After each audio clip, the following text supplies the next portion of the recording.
Olá, meus irmãos. Tudo bem com vocês? Espero que sim. Espero que Deus esteja agindo na sua vida, na minha vida, para que nós possamos entender o plano da salvação e entender a palavra de Deus.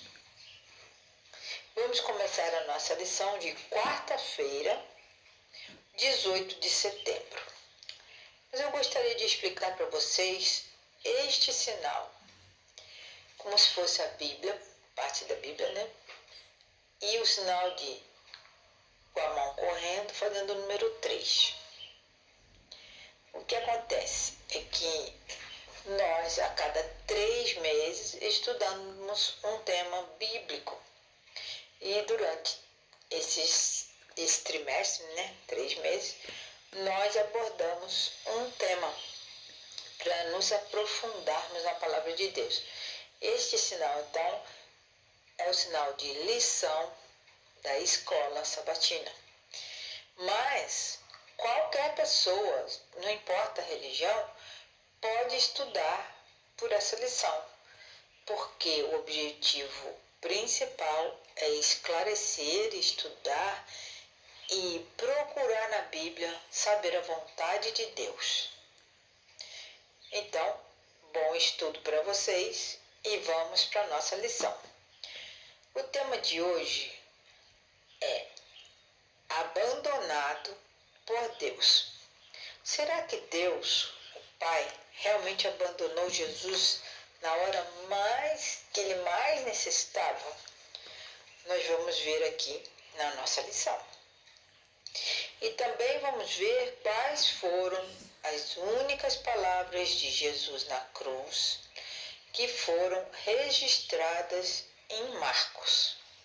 Para isso nós vamos ler Marcos, capítulo 15, versos 33 até o 41. E vamos também fazer um questionamento, uma reflexão, para mim e para você, o que significa a morte de Cristo para todos nós. Então, em Marcos, capítulo 15, versos 33 até o 41, nós lemos: a morte de Jesus. E houve trevas sobre a terra, do meio-dia até as 3 horas da tarde. Por volta das 3 horas da tarde, Jesus bradou em alta voz: Eloi, Eloi, lama sabachthani, que significa: meu Deus, por que me abandonaste? Então, essas foram as únicas palavras de Jesus registradas em Marcos. No momento pior, no próximo, segundos antes da morte de Cristo, ele levantou esse clamor, dizendo: meu Deus, por que me abandonaste? E mesmo sentindo essa profunda percepção de abandono, Jesus, mesmo assim, ainda tomou a decisão certa. Ele não se deixou levar pelas coisas que estavam acontecendo ao redor dele. E Marcos mostra, em seu livro, como aquele lugar se encheu de trevas. Tanto no mundo físico, as pessoas podiam ver aquelas trevas, aquela escuridão, também quanto nos locais espirituais. Então houve trevas dessas duas formas: física, que todos viram, e também no mundo espiritual. Houve uma escuridão que não era normal.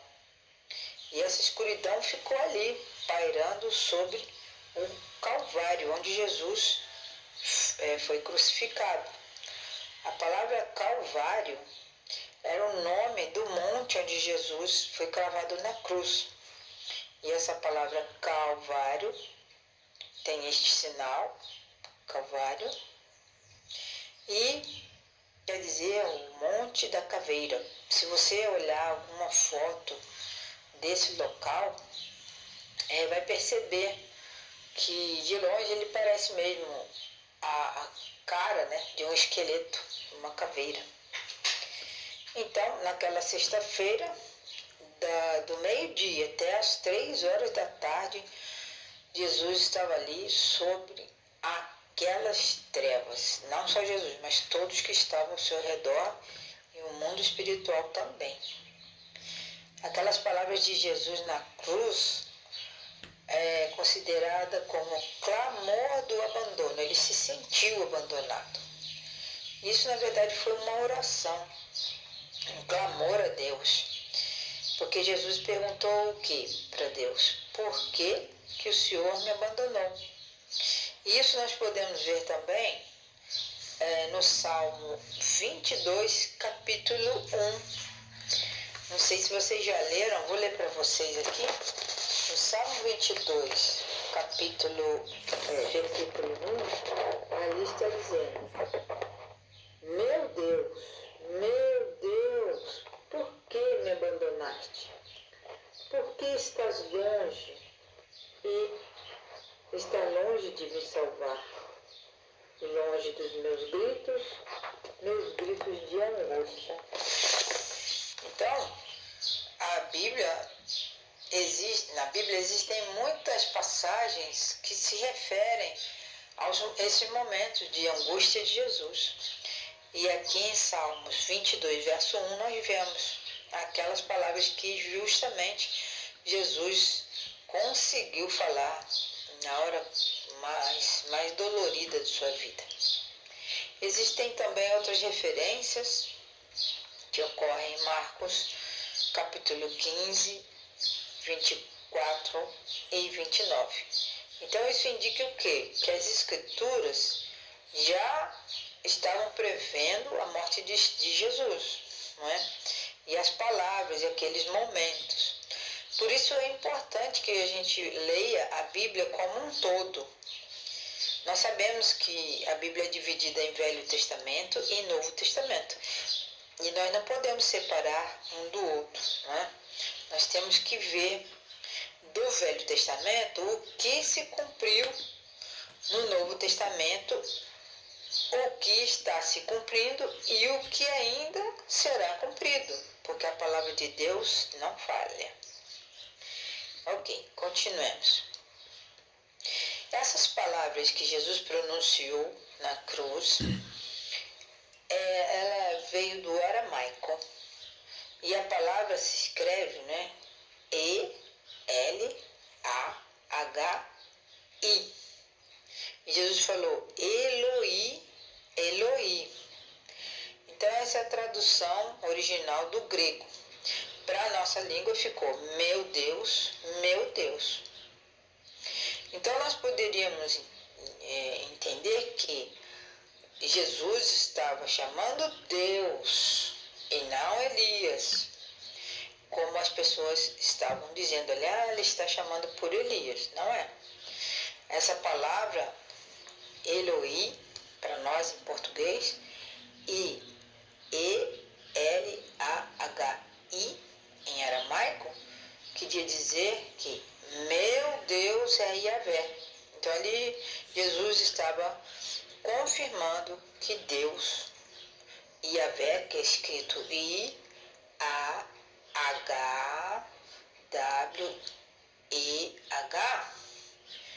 quer dizer meu Deus é Yahvé.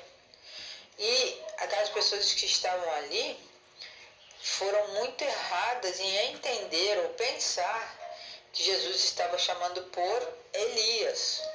Não era isso. E muitas vezes nós lemos a Bíblia, quando nós lemos, não entendemos, porque falta aprofundamento na palavra de Deus. A gente teve que escarafunchar a Bíblia para entender o que ela diz.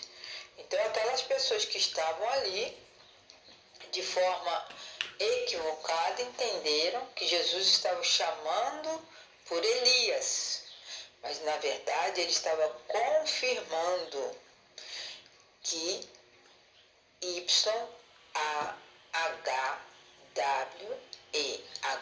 Yahvé, é o meu Deus, ok? Então isso faz toda a diferença para nós, não é? Porque em meio de toda aquela zombaria, todo o sofrimento, toda aquela treva, Jesus ainda mantinha seu pensamento em Deus. Ok? Vamos aprender isso, que é muito importante. Mas aquelas pessoas que estavam ali olhando ficaram zombando de Jesus, né? Então nós vamos fazer uma comparação agora com o batismo de Jesus. O batismo de Jesus e a cruz. Nós vamos fazer uma comparação dos acontecimentos. Eu não sei se vocês sabem que João Batista, ele era o símbolo do Elias. E Elias é o símbolo de uma mensagem poderosa que precisa ser dada ao mundo. Então, no batismo de Jesus, registrado em Marcos 1, de 9 a 11, nós vemos lá tudo o que aconteceu com Jesus na hora do batismo.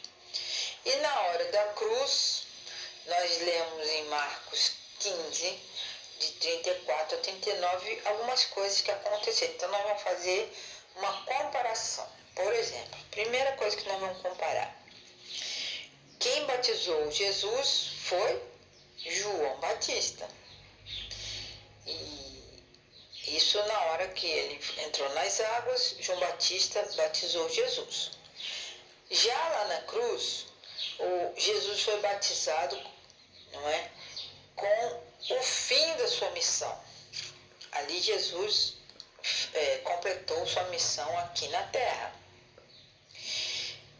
Já em Marcos 1, 9 a 11, nós vemos ali que João era o símbolo de Elias, como eu já disse. Elias é o símbolo de uma mensagem. Esses dois homens que serviram a Deus fielmente, eles tinham uma mensagem poderosa para o tempo deles.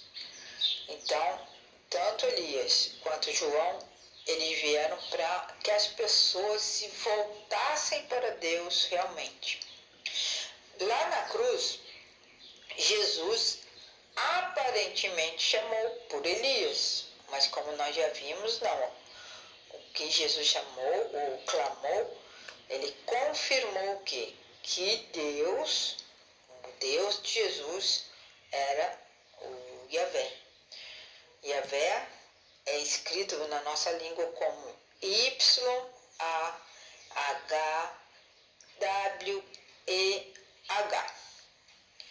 Ok? No batismo também aconteceu o quê? Que o céu se abriu. O céu iluminou aquele lugar. Porém, na cruz, o que aconteceu? O véu do templo se abriu, se rasgou. Então, no batismo, é como se o céu tivesse sido rasgado, aberto, e a luz de Deus entrou por ali. Já na crucificação, na cruz de Jesus, o véu do templo se rasgou de cima até embaixo. Esse véu não é um véu comum. Esse véu, ele separava dentro do templo o lugar santo, que era onde todos os sacerdotes trabalhavam em favor da humanidade, dos homens, né? Fazendo os sacrifícios de cordeiro. Aquele véu que separava, também chamado de cortina, né? Ele era imenso, era muito pesado e muito alto. Então, esse foi um sinal de que Jesus abriu, ou rasgou, e ali determinou o fim da matança de cordeiros. Por quê? Os cordeiros eram símbolos de Jesus, a gente chama de tipo. era um tipo de Jesus, era um símbolo de Jesus, o Salvador. E ali, quando esse véu enorme se rasgou lá de cima para baixo, que foi uma coisa nada natural, foi sobrenatural, foi o poder de um anjo que rasgou aquele véu. Só pode ser, porque nenhum ser humano seria capaz de rasgar aquele véu, e ainda de cima para baixo. E mesmo assim, os sacerdotes não iriam entrar no templo para fazer isso, né? Então foi uma força de Deus que veio e rasgou aquele véu, aquela cortina que separava o lugar santo do lugar santíssimo. E isso demonstrou que o quê? A matança de cordeiros tinha chegado ao fim. E continuando então, no batismo de Jesus ele recebeu ali o Espírito Santo. Então foi um batismo do Espírito Santo para quê? Para ele iniciar a obra dele. Então, nesse momento, o Espírito Santo deu poder para Jesus começar a sua obra. E na cruz, na hora que Jesus morre, o Espírito não está mais com Jesus, porque ele morreu mesmo. Ele morreu, então aquela respiração que todos nós temos também, porque nós respiramos pelo poder de Deus. Muita gente não pensa nisso, né? Enquanto você inspira e expira, é o poder de Deus dentro de nós. Então, quando Jesus expirou, ele morreu, então o Espírito voltou para Deus. O Espírito Santo parou de agir sobre Jesus, então ele morreu. É assim que as pessoas morrem. Todo mundo que morre é porque o Espírito de Deus, que move as pessoas, que dá poder para a pessoa andar, pensar, decidir, quando a pessoa morre, esse sopro de vida de Deus volta para Deus. Isso também está escrito na Bíblia. E por último, no batismo de Jesus, quem estava por ali deve ter ouvido, porque a voz de Deus, do próprio Pai, disse: "Este é meu filho amado." Então ele confirmou que Jesus era o filho dele.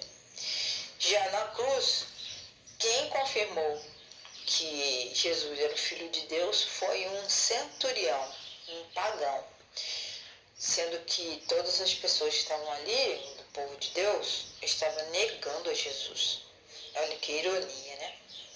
Então, essas comparações são muito importantes para nós entendermos que a morte de Jesus foi o fim de um período do plano da salvação, certo? E tudo que ocorreu ali terminou na cruz. Então, o objetivo de Jesus no seu ministério terminou quando ele morreu como salvador de muitas pessoas, né? E a morte de Jesus também cumpriu uma parte da profecia de Daniel 9, 24 a 27. 24 a 27. E quando o templo lá estava todo mundo fazendo o que tinha que fazer, mas aquele véu foi rasgado, também está apontando para os judeus e para nós que o sistema sacrificial, ou seja, matar os cordeirinhos, tinha terminado. Apontou para esse cumprimento. Então, tudo que Jesus fez e trabalhou aqui nessa terra como missão, ele terminou na cruz, na fase da história da salvação. Porém, hoje ele intercede por nós no céu, no santuário celestial, como nosso sumo sacerdote.